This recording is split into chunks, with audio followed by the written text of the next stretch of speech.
you should have more confidence in God than you probably have right now. God, who created all things. He gives life to the dead. He speaks things into existence. We should be unflinchingly faith-filled at the promises of God for us. The Bible tells us in Romans 8:28 that we know, not we hope, we know that all things work together for good to those who love God and are called according to his purpose. That's a promise. Matthew 6:33, Jesus says for us to seek first God's kingdom and his righteousness, and all these things will be added to us. And these things are things like shelter and food and clothing and stuff like that. And he goes, you seek first my kingdom and my righteousness.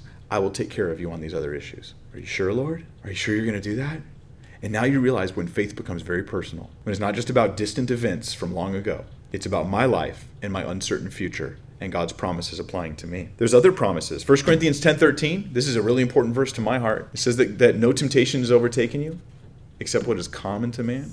But God is faithful. He will not allow you to be tempted beyond what you're able, but with the temptation will provide a way of escape that you may be able to bear it. So I never have an excuse to sin because God has promised me that I don't have to. Look at this promise in John 14. Jesus says, let not your heart be troubled. You believe in God, believe also in me. And in one little phrase, we have the cure for our troubles. Faith. Not just faith in general, faith in his person, faith in him. Do you trust me? Believe me. Don't let your heart be troubled. Just trust in me. Then he goes on and he says this, in my Father's house are many mansions. If it were not so, I would have told you. I go to prepare a place for you. And if I go and prepare a place for you, I will come again and receive you to myself, that where I am, there you may be also.